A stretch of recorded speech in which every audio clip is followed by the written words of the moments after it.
Sejam muito bem-vindos a mais um episódio do nosso podcast Clésia Talks. E hoje a gente vai falar sobre um tema muito importante, muito relevante para a atualidade. Vamos falar sobre como professores, sobre como pais podem dialogar, guiar e até mesmo potencializar o uso da inteligência artificial no processo de aprendizado de crianças, de adolescentes. E para essa conversa, eu tenho o prazer de receber a Carla Priscilla, que é uma especialista em educação digital, metodologias ativas e formação de professores. Então, Carla, muito obrigado por ter aceitado o nosso convite. Eu tenho acompanhado aqui a sua história, a sua experiência, o seu trabalho. Então, eu acredito que tem muita coisa legal, muita coisa bacana para você dividir aqui com a gente. Então, muito obrigado pela sua participação. Rafael, eu que agradeço, né, essa oportunidade de estar aqui justamente para compartilhar essa jornada, essa caminhada que a gente não faz sozinho, né? A gente sempre Com faz aí certeza. com os nossos colaboradores. Com certeza. E para a gente começar, Carla, conta um pouco para a gente, um pouco sobre o seu trabalho como coordenadora de inovação, formação de professores. Você está muito envolvida também na área de inovação. Então, conta um pouco para a Uhum, gente sobre o que você tem feito, né, no seu trabalho, nas suas prioridades. E uhum. se você já tem visto os professores, os alunos usarem a inteligência artificial de uma forma mais ativa, forma mais prática. Vamos lá.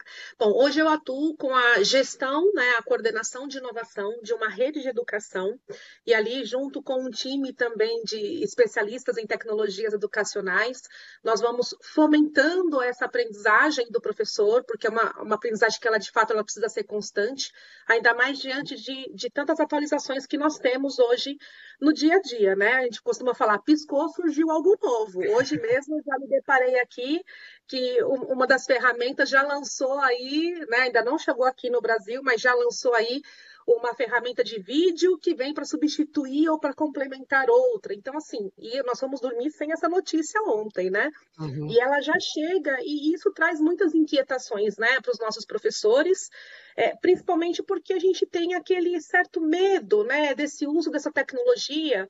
Nós estamos vindo de um caminhar que nós não aprendemos com tecnologia Claro. digital, nós aprendemos com outras tecnologias, né? E hoje, uma das frentes que nós temos investido muito é a formação de professores, justamente para que esse professor se sinta, ele tenha esse apoio, ele tenha as vivências, que ele consiga ter essa criticidade ao pensar, ao planejar, como que essas ferramentas todas, primeiro, potencializa a docência do Claro. educador, faz com que ele possa ampliar o seu repertório, para ele até se sentir seguro e falar assim, bom, agora eu também posso, eu preciso, né? Nem posso, eu preciso compartilhar isso Uhum. com o meu estudante.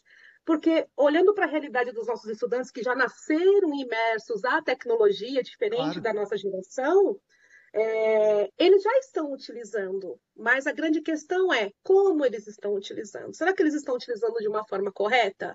Né? Porque eu costumo dizer que o processo da cópia e cola, né, ele só mudou a ferramenta atualmente. Sem Porque, dúvida nenhuma. Sem dúvida nenhuma. né, antes surgiu ali a internet, ótimo, foi um medo, meu Deus, que é isso? Socorro, nos adaptamos, aprendemos, e aí começou a vir o dispositivo móvel, a celular no dispositivo móvel, e aí, meu Deus, o que eu faço com isso? Agora chegou o Google, né? Então, ao invés de eu fazer a cópia e cola da Barça, que é o que a gente fazia, né? A gente começou a fazer ali dos sites de busca. E hoje, a gente não tem o site, a gente tem os sites de busca que estão aí melhorando cada dia mais, mas a gente tem aí as ferramentas de IA generativa, que a gente sabe, de novo, os nossos estudantes estão utilizando. E a grande questão, eu acho que o grande desafio hoje na educação é assim, como que nós podemos potencializar esse uso crítico, ético, né, junto dos nossos, para nós e também junto dos nossos estudantes, para que ele seja realmente aí um cidadão digital, né, que ele consiga fazer análise das ferramentas, que ele consiga ter o discernimento, o que é correto, o que não está correto, como que eu posso ampliar, e não use ela de uma forma passiva, mas de uma Sim. forma ativa, né, para o seu dia a dia mesmo. E tem duas coisas aqui que eu concordo muito com o que você falou, Carla. E a primeira delas é o aprendizado contínuo, a formação contínua dos professores, dos educadores e dos próprios alunos também. É muito importante que esse processo de aprendizado, principalmente nessa nova era da educação que está sendo já moldada pela inteligência artificial, de que o processo de aprendizado seja contínuo. Você acabou de falar, né? Uma ferramenta Uhum. nova foi lançada ontem, e outras são lançadas diariamente. Então, o uso responsável e, como você falou, o uso ativo da inteligência artificial não é apenas sobre aprender uma determinada ferramenta. E sim, o uso responsável, ético e prático, ele precisa englobar várias outras coisas. Por exemplo, o entendimento ético, o raciocínio crítico, entender, né, os professores, os pais, os alunos refletirem. Né, o porquê que eu estou usando essa ferramenta? Qual o propósito que eu quero alcançar em usar essa ferramenta? Então é muito importante, né? Então, na verdade, esse até era o segundo ponto que eu ia levantar aqui da sua fala, que não é simplesmente sobre ensinar a ferramenta. Né? As ferramentas digitais, elas sempre existiram nas últimas décadas aqui. Você falou da internet, até mesmo um pouco mais lá atrás, né? A calculadora também levantou diversos questionamentos sobre o aprendizado ali dos cálculos, a Wikipedia, o celular, o computador pessoal. Então essas tecnologias sempre existiram. Agora, quando eu vejo a inteligência artificial introduzida dentro do processo de aprendizagem, realmente mais crítico. Pelo poder, né, quando a gente fala da inteligência artificial generativa, né, o poder de criação de conteúdo, de dar as respostas prontas, conteúdos rápidos, realmente ela cria alguns atalhos que precisam ser discutidos, precisam ser ensinados com os alunos, né, para que realmente, e de novo volto no que você falou, que as crianças, os adolescentes, usem a inteligência artificial de uma forma muito ativa e evitem, né, Uhum. a dependência da tecnologia ou até mesmo uma erosão ali do pensamento crítico, do raciocínio lógico. Então, essa questão do aprendizado contínuo e é muito importante. E número 2 também, a gente não focar apenas na ferramenta, mas no uso prático, no uso crítico, no uso ético, né? E aí, Rafael, eu acho que a gente tem que dar um passinho para trás, né, nesse sentido, pensando assim, nós precisamos formar os nossos estudantes para essa usabilidade, né? De novo, Sim, a ferramenta está aí, não tem volta, assim como a internet chegou, não foi embora, ela permaneceu e só evoluiu, né? sim, E tendo esse olhar, eu acho que assim, primeiro a gente precisa potencializar o professor. Eu atuando com a formação de professores, eu vejo que muitos educadores, ou às vezes até próprios formadores, né, estão muito focados no que essa ferramenta faz. E com isso, a uhum, gente acaba tendo uma aprendizagem passiva. sim, Inclusive nós, falando nós educadores, né? Então aí vem o seguinte: como que essa ferramenta me ajuda a atingir os meus objetivos de aprendizagem e a desenvolver um pensamento crítico nos meus estudantes?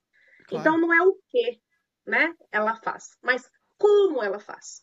Eu, como educadora, nos meus momentos formativos, eu fico pensando, eu sempre desenho as formações, eu digo que elas nunca são as mesmas, dependendo de onde eu estou e com quem eu estou. Primeiro, a Uhum, realidade e o contexto daquele espaço, daquela escola, não é o mesmo para quem eu estive semana passada ou para quem eu estarei na próxima semana. Então, a gente precisa adaptar. Então, esse olhar ele precisa ser focado, inclusive, nessa pedagogia. De não o quê, eu tenho que sim apresentar a ferramenta, mas eu preciso trazer uma intencionalidade pedagógica, eu preciso trazer um propósito para que, primeiro, esse professor, ele vivencie todo esse processo. Porque se ele não vivenciar, se eu ensinar que ele vai colocar uma pergunta, vai dar um comando para uma inteligência artificial, ela vai me produzir uma resposta. E nessa formação eu preciso fazer o seguinte, professor, como que nós analisamos essa resposta? Como que eu faço as interferências? Essa inteligência, ela produziu algo que foi positivo ou produziu algo que não foi tão positivo assim? Será que tudo que está aí, será que tem vieses?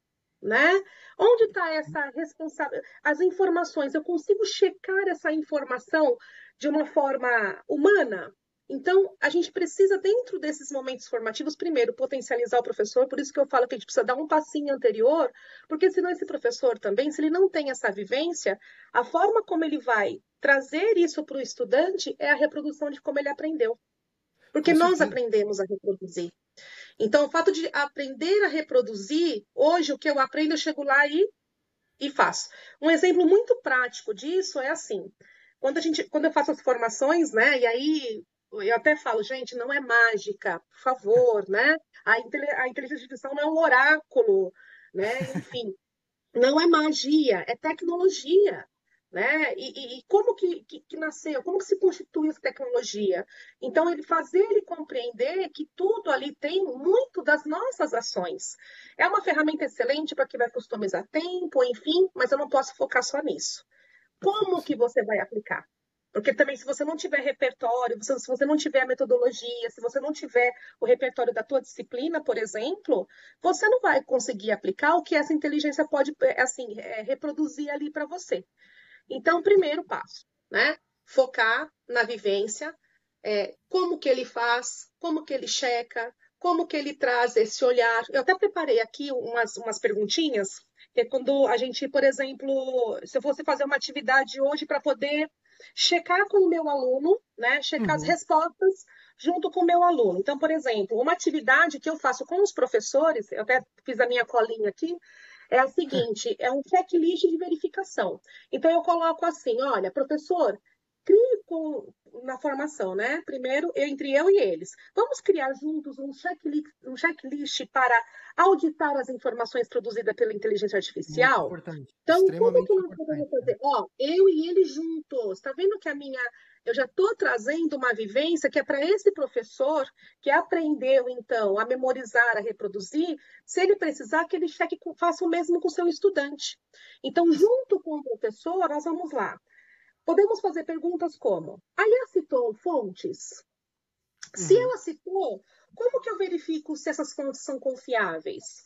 Ou ainda, a resposta considera diferentes pontos de vistas ou apresenta uma visão única? Outro critério. Existem generalizações ou afirmações que estão sendo exageradas?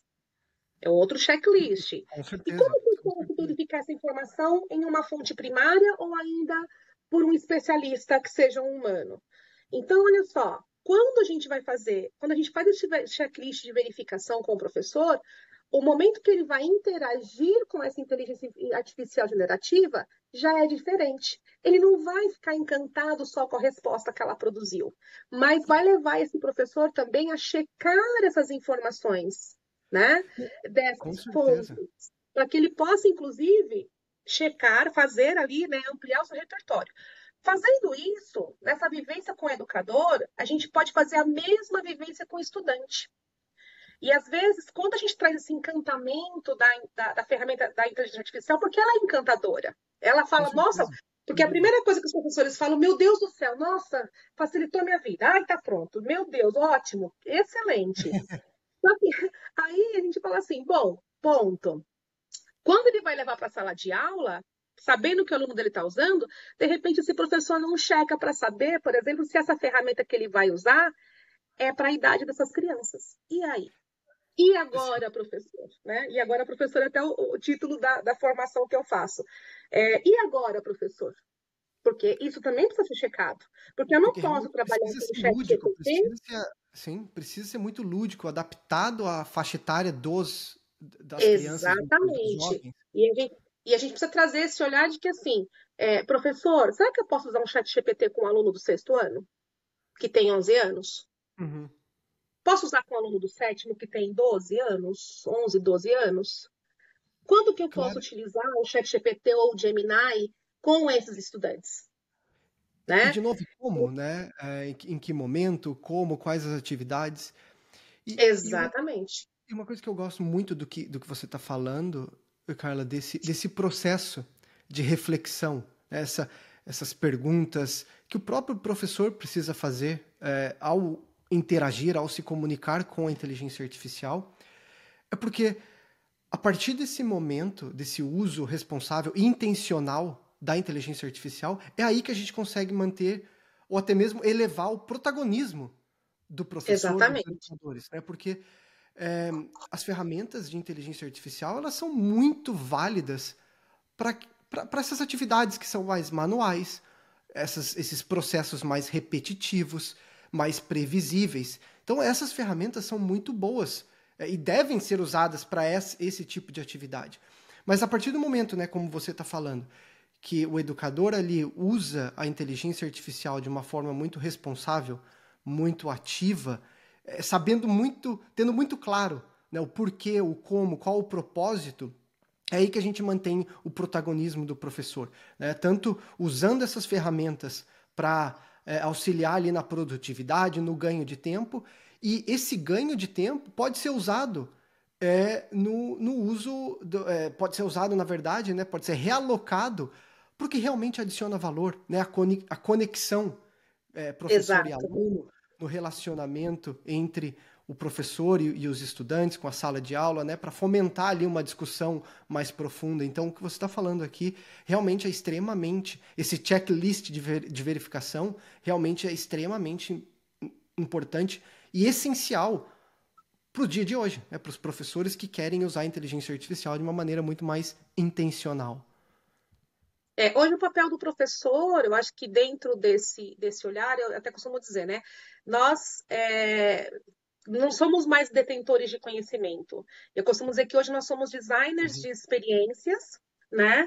Sem dúvida. E mediadores críticos. Nós precisamos ter. E aí eu costumo dizer que nós temos 4 itens, né? De novo, vou falar do checklist, né? Mas hoje o Claro. professor ele precisa ser, primeiro, um curador, ou seja, selecionar quais ferramentas de inteligência artificial que são pedagogicamente relevantes, seguras para cada faixa etária, né? E dentro do teu objetivo de aprendizagem. E quando a gente fala de inteligência artificial, muitos professores já pensam na hora, ChatGPT, Gemini, Copilot. Professor, Uhum. calma, não é só isso.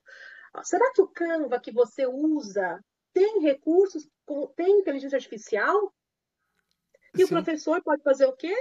Ele pode desenvolver, já começar um letramento com o seu estudante dentro de ferramentas como o Canva, ou ainda ele pode fazer o uso de uma ferramenta que produza, por exemplo, um vídeo ou um podcast, como nós estamos aqui, que faz o uso de recursos de inteligência artificial para melhorar a qualidade, para adicionar legendas.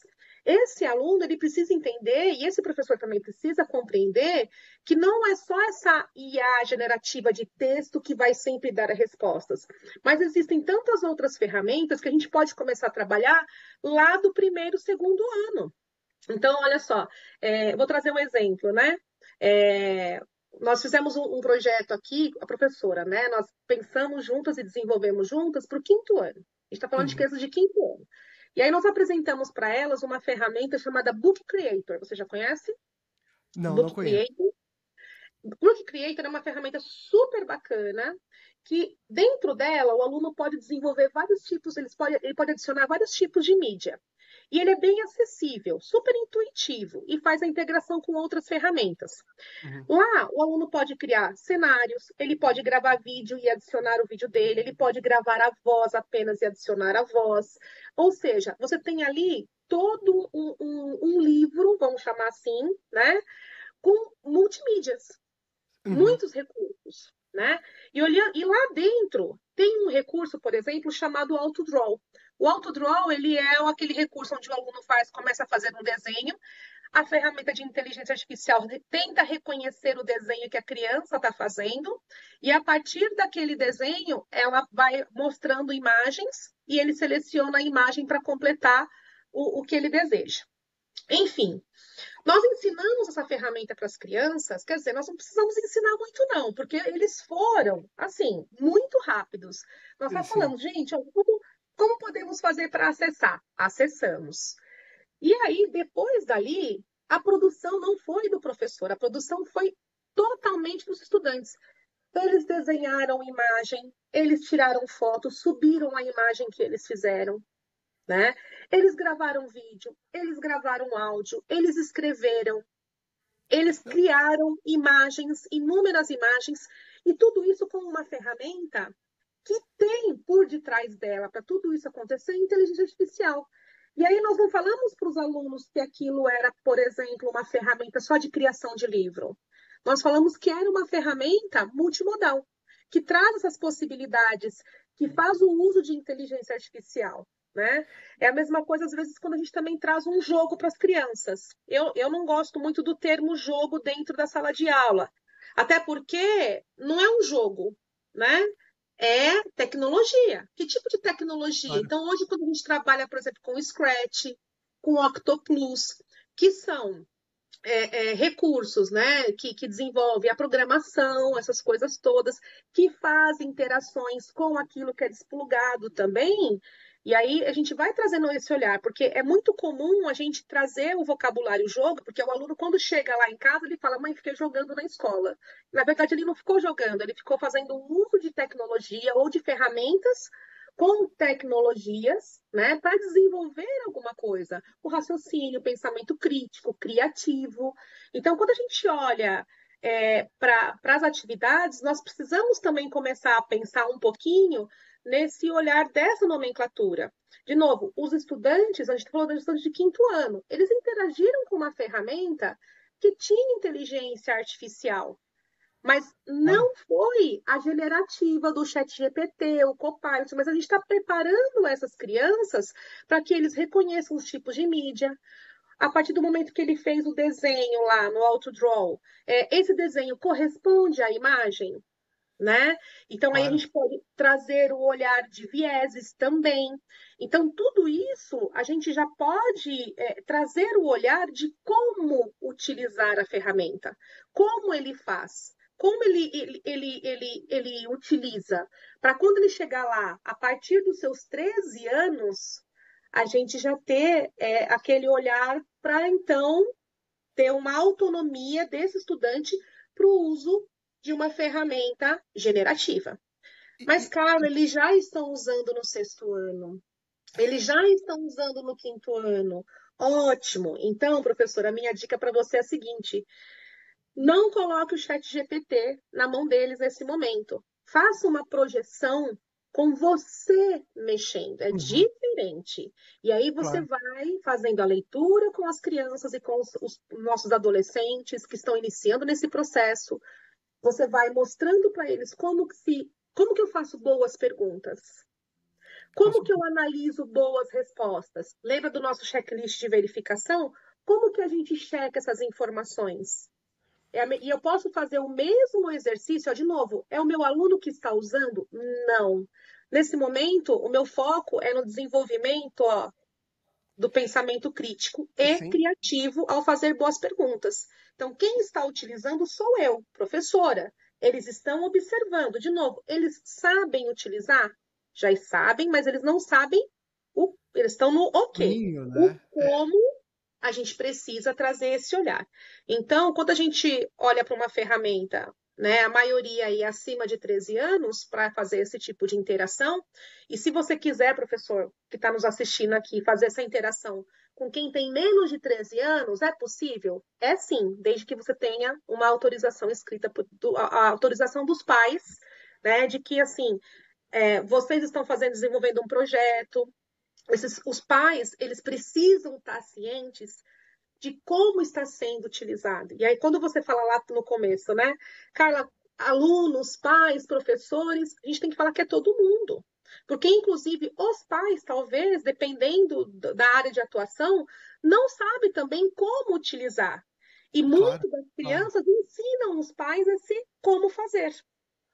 Então, Realmente é uma tecnologia que precisa, todo esse ecossistema, né, do pai, da escola, do aluno, do professor, caminhar de uma forma bem conjunta, né? Todos aprendendo de uma forma bem conjunta.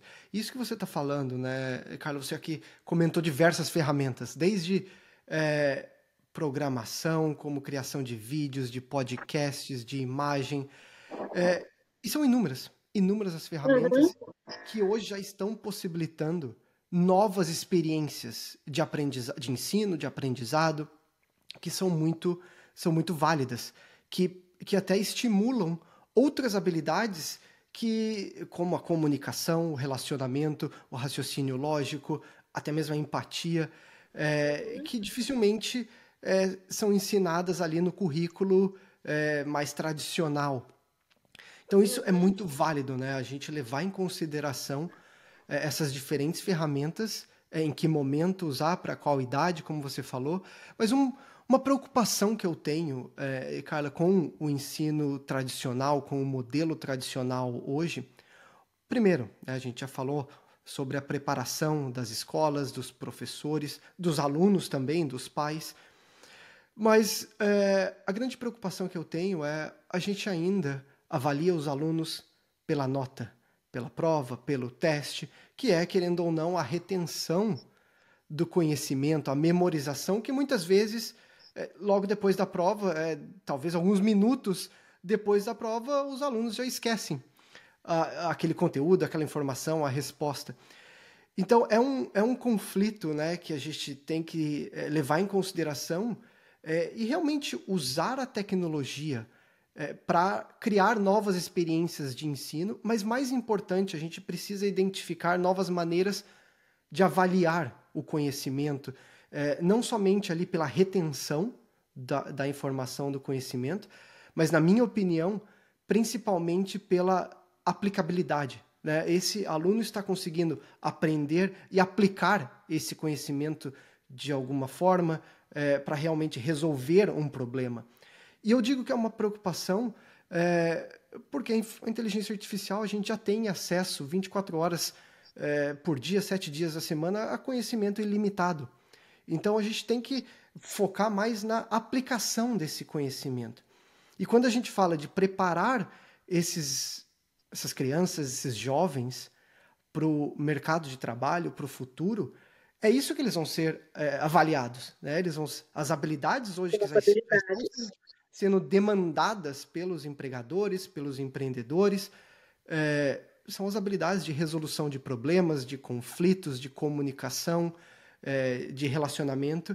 Então a gente precisa realmente pensar e criar outras maneiras, não apenas de aprender, porque a tecnologia, principalmente a inteligência artificial, já está criando, né, essas novas maneiras de aprender. Mas a gente precisa levar em consideração também maneiras de avaliar, né, os alunos, os estudantes, e como eles aplicam esse conhecimento. Você concorda? Você já vê alguma movimentação nesse caminho de criar outras maneiras de avaliar, não somente de aprender? As metodologias ativas vieram muito fortemente Uhum. para este novo olhar, né, de como aprender, né, de uma forma que seja lúdica, significativa, que traga o aluno como um protagonista da sua aprendizagem. Então, eu tenho visto, acompanhado, né, algumas escolas que já estão assim repensando a forma de como desenvolver projetos. Isso é Então, se a gente importante. Muito pensar importante. no PBL, né, no Project Based Learning, é um caminho muito bacana, mas aí ele fala assim, nossa, mas o meu aluno ainda não tem a cultura deste fazer, né? Então cabe a nós também, assim, vamos dar um passinho, um pequeno de cada vez, mas que seja significativa, inclusive para que esse estudante também aprenda, porque dentro de um desenvolvimento de um projeto, por exemplo, o que ele precisa fazer essa entrega, ou de um problema, resolver um problema, né? Existem caminhos, como você falou da habilidade da comunicação, do trabalho em equipe, Uhum. da própria autonomia, quem faz o quê, quando faz, qual é o momento, né? Ter a noção, fazer a conexão real com o mundo deste estudante, porque a Sem gente dúvida, precisa fazer sem essas dúvida. conexões, senão a gente desliga esse estudante, né, dessa realidade, porque hoje a gente fala que isso precisa fazer sentido, né? Então, o investimento em metodologias ativas é um caminho. E algo que caminha junto com as metodologias ativas, no sentido da avaliação, é a gente realizar a avaliação por rubricas, que eu gosto muito. Uhum. Então, quais são os critérios que esse aluno será avaliado? Eu gosto muito nesse sentido, e hoje, assim, eu trabalho com a minha equipe de tecnologia educacional. Os meus TEs, eles são avaliados por rubricas, né? Uhum. Então, são rubricas que eu entrego para eles falando, olha, nós estamos em que momento, até para ele poder ter um feedback de que momento, de onde ele está e o que ele pode melhorar. E como ele pode melhorar. Eu acho que toda a questão hoje da educação é muito do como, né? Como fazer tudo isso. Claro. Então, investir. E assim, quando a gente entrega para o aluno um projeto, esse projeto ele já precisa ser entregue, inclusive, com a forma de como esse aluno será avaliado, como esse estudante será avaliado. E aí que eu acho que entra o diferencial da rubrica, porque o aluno já vai saber o que você espera dele e quais são os níveis de Isso é muito desempenho importante, extremamente onde importante. quando ele se observar, para ele entender o que está aquém e o que ele pode melhorar. Então, e de novo, entregar junto. Não é, depois. Porque a grande questão é assim, por que eu tirei 7? Por que eu tirei 7? E a minha resposta Aham. está igual do meu amigo que tirou 8, né? Sim. Então, aí a gente já evita, inclusive, esse tipo de questionamento, esse tipo de pergunta. Porque ele já sabe que se o professor pediu para que ele fizesse uma apresentação, né? Fizesse uma apresentação oral, por exemplo. O que o professor está esperando dele, né? Dentro, em termos do próprio conteúdo, onde o professor é o especialista, e aí eu vou um pouco mais além, porque quando a gente fala dessa apresentação, automaticamente leva a gente a pensar em slides. A Uhum. nossa Uhum. geração vai para os slides Oh, confortavelmente. diretamente, A diretamente. geração das crianças e dos adolescentes vai para um podcast, vai para vídeo, vai para animação. E a gente tem que lembrar que tem alunos que têm uma habilidade de desenho incrível e ele pode fazer uma apresentação num cartaz que ele Aham. desenhou com um mapa mental, por exemplo, ou uma narrativa que ele fez lindamente, né, de lettering, né, com letras desenhadas, enfim. Então, olhando para a apresentação, o que eu espero desse aluno? O que tem que, nessa apresentação, como ele será avaliado? Né? Porque se eu Claro. exijo, por exemplo, uma ferramenta, eu restringo o meu estudante a uma ferramenta, pode ter estudantes que vão muito bem porque têm habilidade, e pode ter estudantes que não vão muito bem porque, inclusive, nem conhece, por exemplo, como se faz uma edição de vídeo. Né? E esse é o grande ponto da inteligência, aqui falando especificamente da inteligência artificial, um Uhum, dos grandes benefícios no processo ali de aprendizado, de ensino, é a personalização, né? sim. É usar as ferramentas para personalizar, customizar para conteúdos, atividades, projetos para determinadas idades, para determinadas necessidades. Então, o que você falou é muito importante ter muito bem claro, né, tanto o que o professor deseja com aquele aluno e o que o aluno precisa executar, independente da Uhum, ferramenta, né? Porque uhum, existem, a gente falou aqui, diversas ferramentas para diferentes projetos. Então, quando a gente tem isso muito claro, muito bem definido e os alunos entendem quais são as expectativas, independente do caminho, né, de qual ferramenta vai ser usada, um grupo pode usar uma ferramenta para podcast, outro para criação de vídeo, ou até a mesma apresentação. O importante é ter muito bem claro as expectativas e depois essa aplicação desse conhecimento, né? Qual foi o aprendizado e como eu consegui aplicar aquela matéria, aquele conteúdo que foi pedido, né? uhum. E aí a gente tem a mudança do papel do professor. porque ele não é mais aquele transmissor do conhecimento, do saber ali. Ele vai ser o Sim. mediador desse processo, porque Ele os passa alunos a terão ser um dúvidas. mentor, tá, né? Um mentor do processo de aprendizado. Exatamente, porque os alunos terão dúvidas e quem que ele vai buscar? Aí eu até digo assim, professor, fica calmo porque você não é a primeira opção dele. A primeira opção dele, primeiro são os amigos que estão ali por conta da comunicação, e no segundo momento ele vai buscar essa resposta na tecnologia. Né? Ele vai usar uma inteligência artificial, ele vai buscar no site de busca, enfim, ou ainda na plataforma do livro didático que ele tem lá, né, de forma online que está disponível para ele. Então, até eu falo assim, até para o aluno chegar a você, é porque realmente ali a dúvida tá. Você é a última opção, eu falo às vezes, professor. Olha, professor, talvez você seja a última opção e não fique triste com isso, né? Nesse sentido. E algo que eu acho que também assim é super bacana, eu falei das rubricas, né? As ferramentas de inteligência artificial para o professor estão aí justamente para criar essas rubricas. Então, professor, usem ferramentas. Uma que eu gosto muito e super indico é o Notebook LM, que é uma Super ferramenta bom. que você Super sobe o bacana. seu conteúdo, o conteúdo que você preparou, os slides que você mostrou para os seus alunos, o vídeo que você fez a curadoria, os textos que você também fez essa curadoria. Você sobe para essa ferramenta, né? E a partir dali, com essa aqui, o Notebook LM ele vai fazer as rubricas em cima deste material. Ou seja, não vai além daquilo. Ela vai fazer a inteligência artificial ali, ele vai buscar dentro das próprias fontes. Então, para desenvolver as rubricas ali, eu super indico essa ferramenta que eu acho que é uma que tem sendo bem disruptiva aqui para a gente, né, nesse sentido. Até para que você possa falar assim, bom, deixa eu custar o meu. Mas o que é isso tal de rubrica? Então vai entender e peça para ela trazer um critério e os níveis de desempenho desse estudante. Você quer quantos níveis? Você quer 3, 4? Eu sempre indico 4, né? Que eu acho que é um olhar que traz ali, é bom para o estudante, né? Uhum, E aí, se você quiser que, inclusive, essa inteligência artificial faça uma distribuição da pontuação final, você claro. pode solicitar que ela faça ali dentro desses níveis de desempenho. Então, eu tenho, e assim, é algo que eu tenho visto, né, acontecer. Não é algo que está distante da gente, não. Então, eu estou observando os professores a mudarem um pouquinho, pegar uma das avaliações, né, e a trazer através de um projeto ou fazendo uso de uma outra metodologia ativa, mas com os critérios de avaliação, Claro, né? E deixando claro. claro para o aluno o que nós esperamos. E é até muito bom, porque os familiares também, eles sabem assim, olha, como meu filho está sendo avaliado.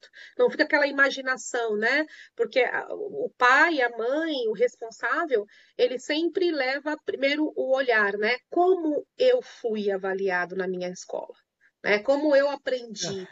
E a gente também precisa trazer essa quebra para esses pais. Então, eu até falo muito para a equipe, né? Por que não, numa reunião de paz, de pais, ao invés de eles estarem sentados um atrás do outro, como eles aprenderam lá antigamente, quando eles estudaram, a gente não promove, por exemplo, um movimento de rotação por estação. É uma Claro. metodologia ativa. Por que que eu não trago, a gente traz ali, de repente, um olhar para uma aprendizagem entre pares, uma estratégia ativa que ele precisa trocar a informação com o pai que está ali do lado, com o responsável que está do lado, e tenham que, de repente, prototipar alguma coisa rápida. A gente, de repente, num momento de reunião de pais, que é tão significativa que o pai tem o tempo dele disponível ali para a escola, por que não aprender, fazê-lo aprender a forma como o aluno está aprendendo? Porque senão a gente vai ter sempre aquele discurso de que assim, precisa dar conta do livro didático. Precisa dar conta do começo ao fim. E precisa ser linear. Precisa ser o capítulo 1, capítulo 2, capítulo 3. Eu não posso ir lá para o 10 para depois voltar para o 2 e ir para o 5. Então, eu não teria, porque a forma como nós aprendemos ainda ela rege, né? A gente acha que é a forma como os nossos estudantes estão interagindo e aprendendo. Só que o mundo mudou, né? E o que eu gosto muito disso, até mesmo dessas ideias, né, que você está propondo aqui, de como trazer os pais, as famílias também para essa interação com a escola, com a inteligência artificial também, com as novas ferramentas, novas metodologias. Isso é muito importante. E o porquê? De novo, fazendo um paralelo aqui com o mercado de trabalho, hoje os pais já precisam equilibrar os dois lados, né? E o primeiro deles é a própria profissão, como os pais, no caso profissionais, se mantêm relevantes no mercado de trabalho, como também como eles podem preparar os seus filhos para o mercado de trabalho daqui a alguns anos ou até mesmo décadas, que vai ser ainda mais disruptivo, incerto. Então é muito importante trazer, né, os pais, as famílias para essa discussão, para essa colaboração que é realmente fundamental. E aí, Carla, você falou sobre o checklist da verificação, né, que promove esse questionamento, essa reflexão das perguntas ali que os professores, os alunos podem receber da inteligência artificial. Além do checklist, da verificação de informações, quais outras estratégias práticas que um professor pode, né, adotar ali dentro da escola, dentro da sala de aula, para estimular os alunos a questionarem, a compararem os resultados que são fornecidos pelas diferentes ferramentas de IA? Uhum. Olha, aí eu vou lá Eu gosto muito do trabalho interdisciplinar, né? Primeiro que a gente já desafia o professor a pensar junto com o outro e a fazer com o outro, mas se não puder, tá tudo bem, a gente pode trabalhar na sua disciplina. Mas eu vou trazer alguns exemplos pensando na Claro. interdisciplinaridade, até para a gente ter esse olhar, né, para os nossos estudantes. A gente pode pensar, por exemplo, em juntar história, arte e ética. Pode ser? Vamos pensar assim? Então, a gente pode propor para que os alunos pesquisem sobre um evento histórico, né?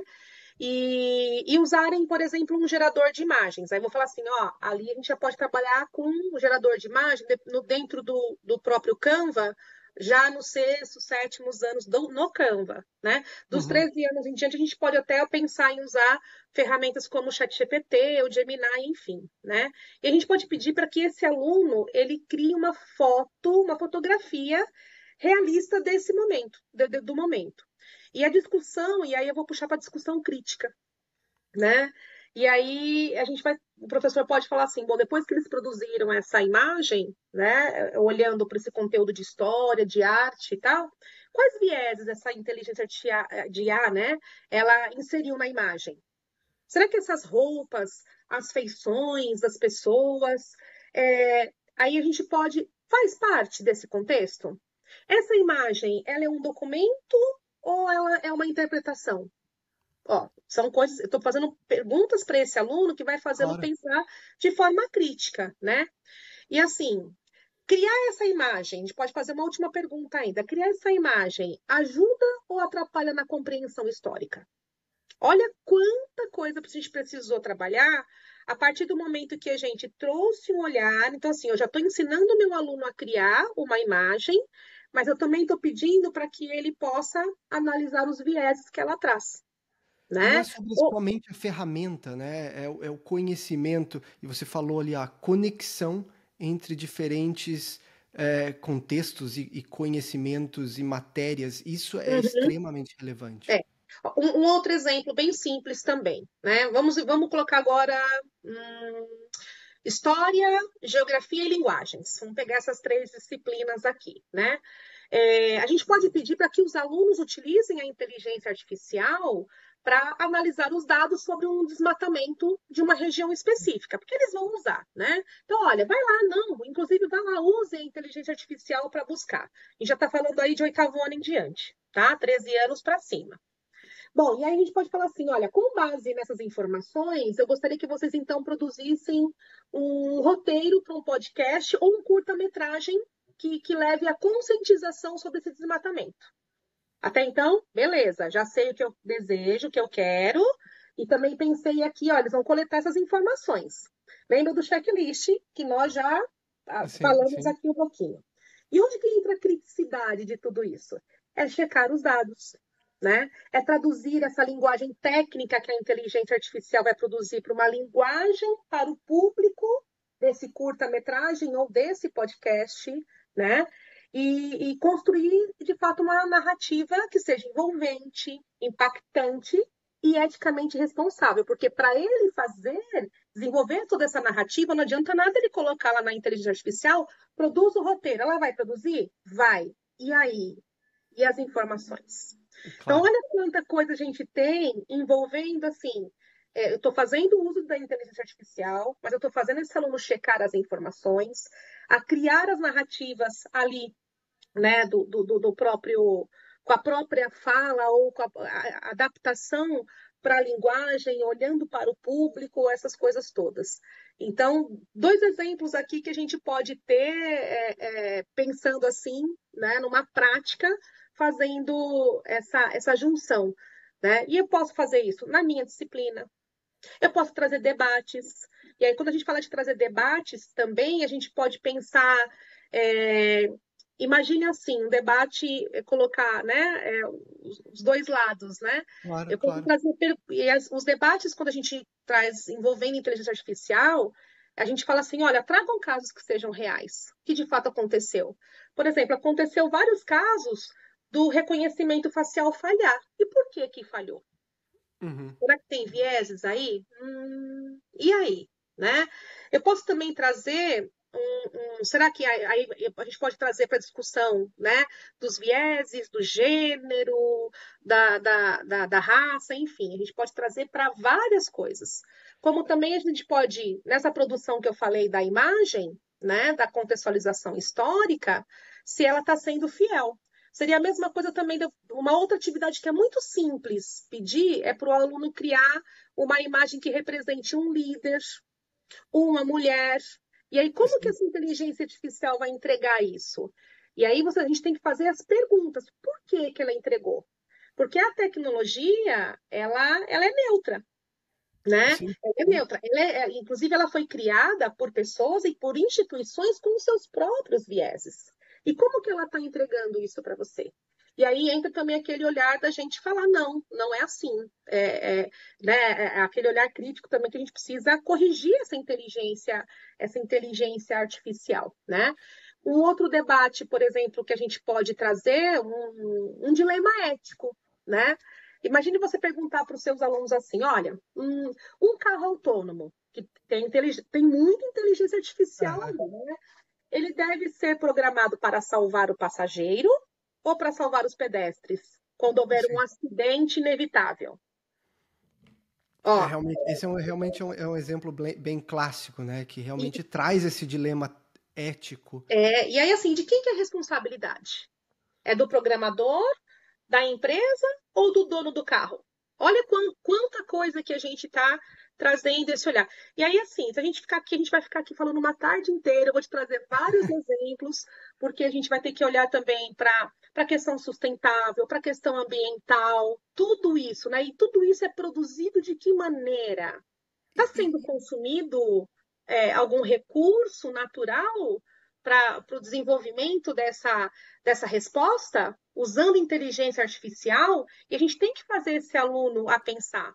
Porque senão a gente, cada dia, eu vou começar a usar de forma passiva, sem intencionalidade. Coloco uma pergunta, ela me gera uma resposta e eu aceito.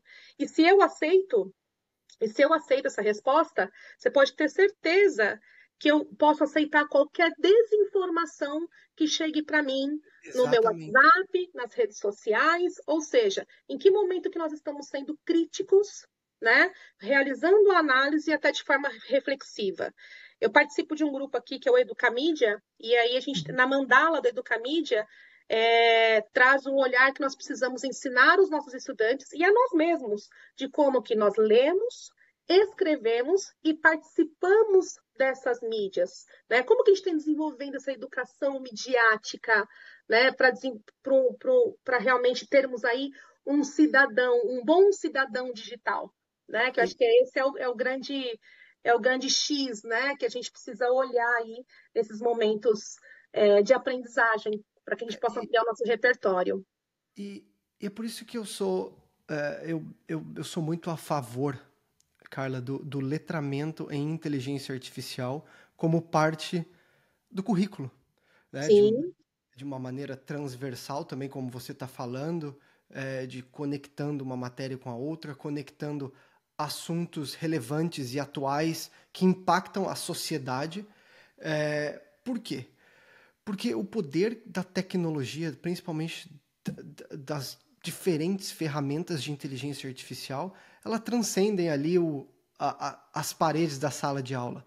E a gente precisa trazer essa discussão dos dilemas éticos para dentro da escola, para dentro da sala de aula, e ir além, né, dessa discussão que eu vejo muito hoje, é a discussão, né, o aluno pode usar a inteligência artificial para criar uma redação, para criar um trabalho ou não. É importante essa discussão, é muito importante e deve acontecer, mas a gente precisa trazer outros assuntos, como você falou, exemplos reais do mundo real, como o exemplo do carro. A gente poderia aqui falar de outros exemplos, por exemplo, né, um sistema de inteligência artificial usado por um banco que aprova créditos para uma determinada idade e declina para outras, ou até mesmo para um grupo econômico mais privilegiado versus os menos privilegiados. Então é muito importante a gente trazer esses assuntos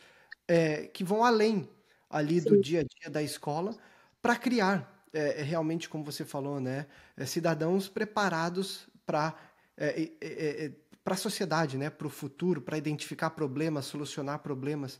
E é muito importante que a gente traga as limitações da inteligência artificial para a discussão. Você falou algumas dessas limitações já, mas existem outras, né? Uhum. Por exemplo, as alucinações dos sistemas de Sim. inteligência artificial, que são respostas que muitas vezes são inventadas, né, pelos sistemas de inteligência artificial. Se você usar o ChatGPT, o Gemini, qualquer uma dessas ferramentas, dificilmente você vai receber uma resposta dizendo eu não sei. Sempre vai ter uma resposta.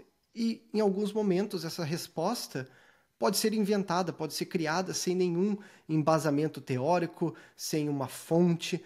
Então é importante a gente trazer essas discussões para dentro de casa, para dentro da escola, para que a gente evite, né, a desinformação, também fale sobre o potencial de influência dos Uhum. sistemas de inteligência artificial, para que a gente, de novo, crie cidadãos autônomos, que não criem dependência daqueles sistemas de inteligência artificial. E um último ponto aqui, em relação a esse dilema ético, que também vai além da escola.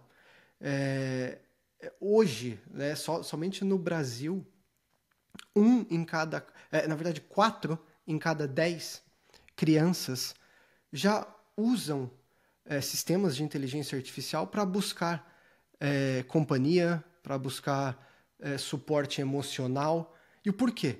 Porque esses sistemas realmente criam ali um ambiente sem julgamento, um ambiente aberto, que as crianças muitas vezes se sentem, crianças, adolescentes, Confortáveis, né? mais confortáveis em dividir ali as suas dificuldades, os seus medos, a ansiedade, as dificuldades com um sistema de inteligência artificial e não com um humano, com um pai, com um amigo, com um especialista. Então é muito importante que a gente traga isso, É.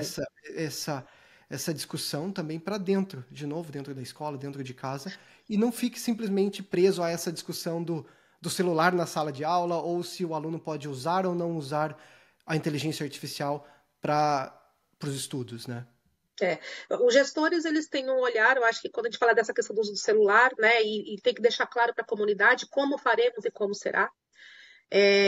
Quando a gente fala dessa utilização das ferramentas também, precisamos informar como estamos utilizando e como podemos utilizar. Sou muito a favor de trazer essa vivência para os pais, inclusive, Com né? certeza. Olhando agora aqui no Brasil, nós temos o ECA Digital, que traz aí uma regulamentação para as plataformas. E aí, quando a gente fala de escola, às vezes o olhar está sempre focado assim, é de responsabilidade da escola. Só que assim, não é somente a escola, né? Nós precisamos Concordo fazer juntos. Então, hoje, a gente já tem aí, aqui no Brasil, as empresas têm 180 dias, né? Agora menos, para se adequar. O ChatGPT, inclusive, já trouxe essa semana aí a ferramenta de controle parental, Uhum. né, que é uma camada, a gente tem que falar assim, que isso é uma camada, né, dentro de uma supervisão dos pais. E eu acho que eu fico pensando tanto nessa questão, porque quando a gente fala, por que meu filho está indo buscar uma inteligência artificial para conversar? Eu acho que a gente precisa ter um olhar assim de como que está sendo a conversa dentro de casa. Porque, de novo, a escola, o aluno está indo lá, ele vai aprender a ser um bom cidadão digital, né? Mas o que a escola traz não é suficiente. Porque quando o aluno está, quando a criança ou adolescente está conversando com, de repente, uma IA, ele, de repente, está dentro da própria casa, dentro do quarto, Sim. né? Do quarto dele. Então, eu acho que a grande questão é assim, como que nós estamos trazendo essa parceria família-escola, para que esses pais entendam que é nossa responsabilidade, não é só uma responsabilidade da escola, porque às vezes acaba sendo unilateral. E isso é um grande erro achar. E não vai adiantar as empresas, grandes empresas também trazerem inúmeras ferramentas de controle parental. Não adianta você falar que tem, de repente, o Family Link, por exemplo, instalado no celular, no seu, com a criança, que limita o tempo, se você também não olha as conversas que estão acontecendo dentro do WhatsApp, que é uma rede social, que tem inteligência artificial, se você não olha como ele está jogando e com quem ele está jogando, né? Então, esse controle, essa responsabilidade, essa formação, vamos falar nessa formação, ela não pode ser unilateral. Tem que ser um conjunto das ações da família e das ações também junto com a escola, né? Porque senão fica só a critério. O dedo só está sendo apontado para a escola, mas assim, eu aponto lá, mas tem 3 dedos olhando para mim, né? Três dedos apontados para mim. Então, assim, conscientizar desde pequeno, a gente entender. Eu acho que entra muito da nossa observação, né, como pai, como mãe, como educador. Os Sim. alertas são claros, crianças e adolescentes trazem esses olhares, né, esses alertas através de uma expressão corporal, através de falas, através de ações, de repente, né, ações até que chocam um pouco a forma como essa criança está agindo ou como ela está se comportando. E assim, a gente precisa ter essa parceria. Acho que nesse momento a parceria família-escola ela é essencial, né? Porque a inteligência artificial especificamente ela chegou para ficar, ela não tem volta. Com Tanto certeza. para os pais, como para os estudantes, para os professores, para os gestores, para quem está nos assistindo, ela chegou para ficar. E a grande questão é como faremos? E são, de novo, parceria. Temos que fazer isso de uma forma colaborativa, né? E também compartilhada, para que a gente também se sinta seguro das ações que nós estamos tendo. Me preocupa muito, né? Porque às vezes tem esse olhar, como eu falei aqui, unilateral. E assim, como que nós chegamos? Como que nós informamos? Como que nós conscientizamos crianças, adolescentes, inclusive os adultos que também estão dependentes digitais. Então, Sim. hoje eu vou. É muito comum você ter essa fala que você vai hoje num restaurante e você olha para a mesa, tá todo mundo com o celular na mão. É Sim. muito comum que isso aconteça dentro de casa. E aí a gente também, quanto adulto, porque você é o adulto, né? Como que Claro, nós estamos claro. fazendo, orientando os nossos filhos, os nossos sobrinhos, enfim, né? Dentro de casa. Como que nós estamos fazendo? Porque você é o maior exemplo. E essa questão dos pais, das famílias, é extremamente relevante, porque a gente não. Eu também sou um pai de uma criança de 6 anos, inclusive eu uso de uma forma bastante ativa a inteligência artificial com ele, é, trazendo ali o uso ativo, dialogando, como a inteligência artificial é treinada, como ela fornece aquela resposta, usando a criatividade para ele também identificar, né, ter uma ideia e conseguir traduzir aquela ideia em um vídeo, em uma imagem. Então é muito importante, né, existir esse uso prático, consciente, o diálogo. Eu também me preocupo um pouco, né, de muitos pais delegarem até, né, esse processo de aprendizado das novas tecnologias para a escola. E tem até um livro da geração ansiosa, do Jonathan Haidt, e um dos temas ali que ele coloca, que eu achei super interessante, ele até fala, né, que os pais, principalmente no surgimento ali, no pico da rede social, eles protegeram muito, na verdade, os seus filhos do mundo físico. Do mundo externo. Não pode dormir na casa do amigo, precisa comer todos os vegetais, todas as cores, tem que tomar cuidado na rua, tem que dormir antes das 9. Então, essa overprotection, né? Essa proteção muito grande no mundo físico e pouco cuidado no mundo digital, sem entender, como você falou, com quem essas crianças estão, esses jovens estão interagindo nas redes sociais, trocando e-mails, trocando mensagens, que tipo de conteúdo eles estão ali consumindo, e sem também entender, né, como o mundo digital está impactando os comportamentos das crianças, dos jovens no mundo ali físico. Então E você sabe que eu vejo uma mudança de comportamento, às vezes, um pouco radical, porque esses dias eu estive com estudantes de sexto ou nono ano, né? E aí eu perguntei assim, quem tem controle parental? Nos sexto e sétimos anos, a maioria. Eu. Oitavo, nono. 2, 3. E eu falei, opa, peraí. Os pais de vocês têm a senha do celular de vocês? Sexto e sétimo. Ah, tem, meu pai acessa, ok. Oitavo e nono. Imagina, eu não sou louca de dar minha senha pro meu pai. E aí você começa a perceber, temos que desenvolver autonomia nas crianças? Sim, mas ela precisa, até ele fazer 18 anos, ou até um pouquinho mais às vezes, hoje em dia, né? Como Claro. que a gente está acompanhando esse processo? Como que a gente está orientando? Como que você está observando tudo isso? Porque hoje a gente tem muito a questão da recompensa, né? Tire uma nota boa que eu te dou tal coisa. Será que esse é o caminho correto? Do tirar a nota boa que eu te dou um celular melhor?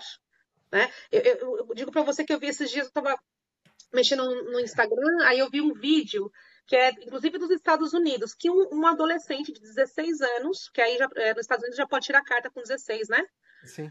Ele processou o pai.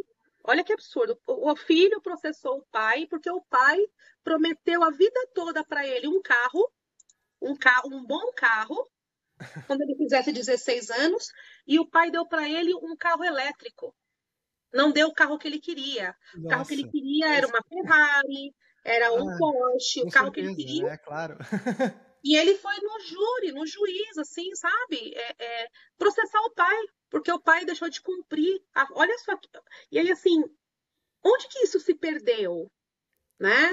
Porque esse filho estudou em escola particular, né? Teve nunca faltou nada, não faltou de comer, não faltou de vestir, nunca faltou nada, e nem o carro faltou agora. Claro. Mas não é aquilo que ele desejava. Então, a inversão, né? Tipo assim, eu achei uma inversão, assim, muito. Falei, meu Deus do céu, acontece isso. Aí depois eu li alguns comentários que, inclusive, aqui no Brasil já aconteceu casos assim também. E aí eu fiquei um pouco. Isso me assustou, tá?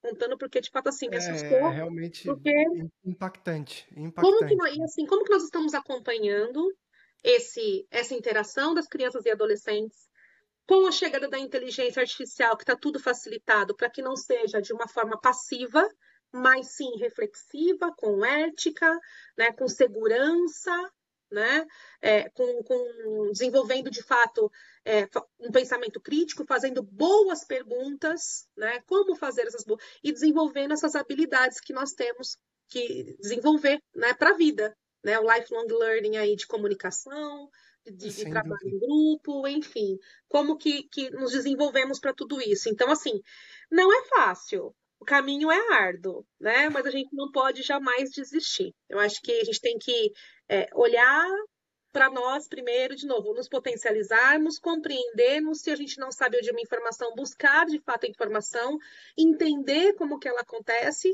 e assim, e buscar de repente meios, estratégias de como que eu posso agir, colaborar, compartilhar ou mesmo inspirar outras pessoas, né? Eu acho que E esse dialogar é também, muito né? é um diálogo Dialogar. mesmo, Não, né? não simplesmente proibir as ferramentas, o celular, a inteligência artificial, mas dialogar sobre as oportunidades que essas ferramentas podem trazer para o dia a dia, mas também os dilemas éticos, os impactos dessas ferramentas.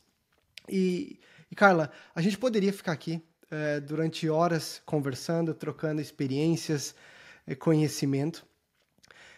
Mas tem uma última pergunta que eu faço aqui para todos os convidados, e obviamente com você não vai ser diferente.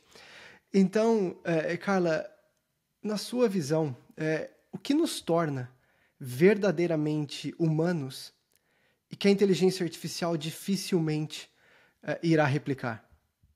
O olho no olho, né? Esse olho no olho, a escutativa, o vínculo afetivo, essa inteligência não vai substituir, né?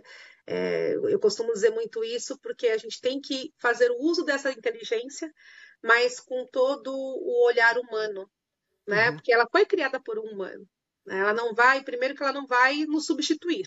Eu imagino isso, principalmente olhando para o professor, o papel do professor, né? uhum. Ela não vai substituir, muito pelo contrário, acho que ela vai ampliar todo esse papel do professor dentro desse processo educativo.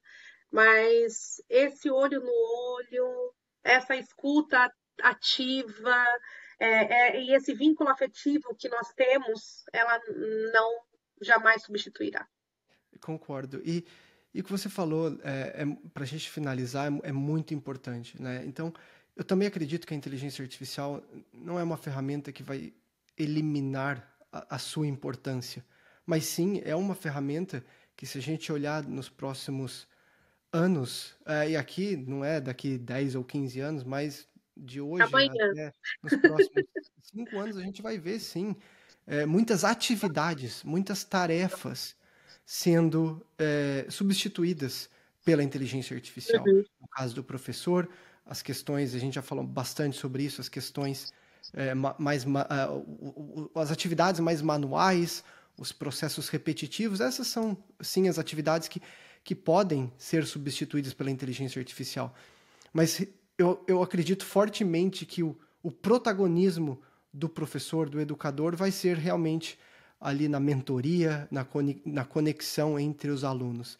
Então, Eu eu acho que eu adorei a sua, terminaria sua falando resposta. assim, né? Eu acho que esse olhar do professor ele vai trazer a inspiração, Sem o dúvida. despertar da curiosidade e a paixão por aprender. Eu acho que esse é Adorei. o olhar do professor diante, de fato, de usar a inteligência, as tecnologias para customizar os processos burocráticos, porque Uhum. temos muito, mas que seja que ele seja a inspiração, que ele desperte a curiosidade. Gosto muito dessa palavra, curiosidade, porque é aí que vem as descobertas e essa paixão por aprender sempre.